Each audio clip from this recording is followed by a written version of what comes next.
A história que eu estou prestes a contar para vocês envolve um mestre banana e uma jogadora que se acha tão importante que pensa que é uma protagonista de um anime. Então, sem mais delongas, bora pro post. É importante dizer que o mestre desse jogo é um colega de quarto de um amigo próximo, e que ele foi até o fim do mundo para acalmar essa jogadora e não causar drama. O que causou ainda mais drama. Muito mais. A personagem em questão nessa campanha era uma fada, o que já era um problema para o mestre, já que todo o combate corpo a corpo foi negado porque ela podia voar. Ela também teve que dizer especificamente que a fada não era binária, o que eu acho que foi uma tentativa de tirar algum tipo de resposta do mestre, já que ela achava que ele era super conservador, por às vezes não concordar com os vídeos dela do TikTok. Isso também levou a uma estranha discussão sobre gênero durante a campanha, onde ela alegou que o mestre não era cis por ser bissexual. Essa fada era problemática por alguns motivos. Em primeiro lugar, ela encontrou um site que listava sub-raças caseiras para fadas. Naquela época, nós não permitíamos livros de terceiros, mas nós pensamos que era oficial quando ela mostrou uma foto. Nós passamos a campanha inteira tentando encontrar aquela mesma página de novo, porque ela simplesmente não tinha salvado em nenhum lugar, o que levou a situações improváveis. Além disso, curiosamente, eram raças baseadas nos 4 elementos e ela queria usar uma de fogo.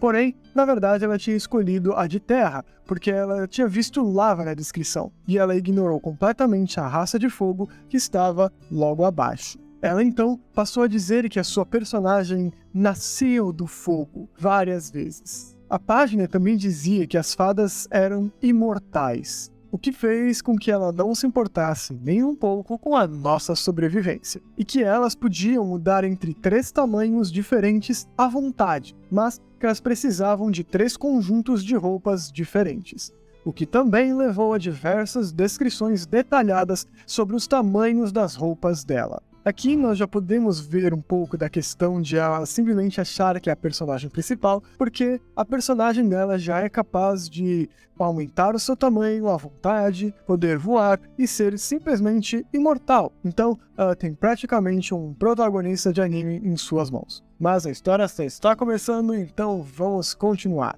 A segunda questão era a sua personalidade. Ela queria que essa fada fosse uma garotinha travessa, o que significava que ela não se importava com o ouro, o bem maior ou os outros jogadores. Eu posso contar nos dedos de uma mão o número de sessões que ela ativamente ajudou um grupo. Um vilão até conseguiu fazer com que ela se voltasse contra nós, dizendo que ele iria ajudar com as suas travessuras. Em terceiro lugar, a voz que ela usou para a fada é uma voz rouca, estridente e que sempre estava gritando. Uma voz que assombra os meus sonhos até hoje. Tem uma personagem de um desenho da Netflix, chama Desencanto, que é uma fada velha com uma voz extremamente irritante, e eu consigo imaginar que provavelmente a voz que ela fazia era exatamente a dessa fada.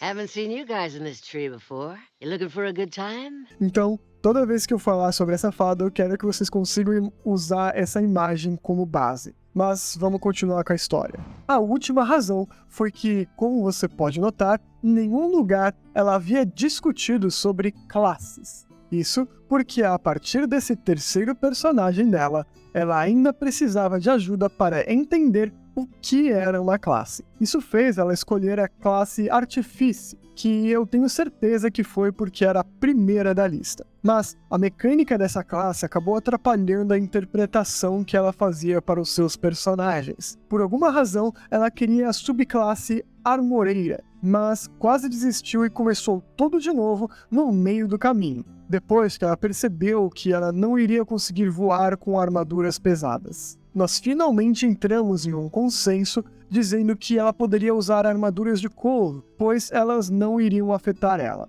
Para piorar, o autor fala que o mestre faz as suas mesas serem de nível alto, talvez porque dá liberdade para os jogadores, ou simplesmente porque ele não queria ter o trabalho de rastrear o XP deles. o que só fez ela precisar de ainda mais ajuda para preencher a ficha dela. Então, isso gerou um personagem que é extremamente quebrado de muitas formas diferentes. E o pior foi quando ela encontrou um site com os 10 melhores itens para a classe dela, e disse que era um texto oficial e que ela poderia ter todos.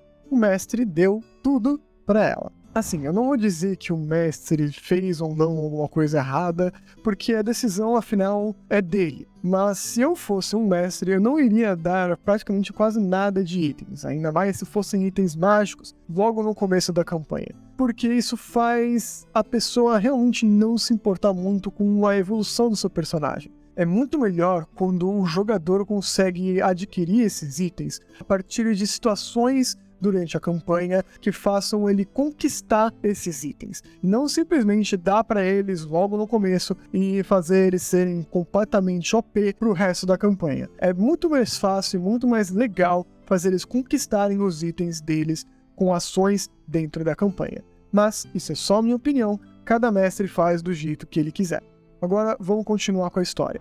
Curiosamente, só tivemos que lidar com esse personagem em 2 das primeiras 5 sessões. Isso fez as outras sessões serem as mais produtivas da história do grupo. Mas depois vieram os tempos sombrios. O reino que nós estávamos visitando estava tendo um conflito entre uma monarquia e uma democracia dirigida por um idiota. O outro jogador e eu nos aliamos ao rei por motivos que envolviam dinheiro e odiar o democrata idiota. Quando a nossa linda fada voltou, na semana seguinte, ela nem nos perguntou de que lado nós estávamos e então ficou do lado da democracia. O que significava isso? PVP entre personagens quebrados e alguns NPCs inocentes. Por um lado, ela não sabia nada sobre a mecânica de voo. Ela acreditava que a habilidade de tiro repetido literalmente dava a ela o dobro de ataques, ao invés do que ele realmente faz, que é remover a necessidade de carregamento. Do nosso lado, tínhamos também pouco conhecimento das mecânicas.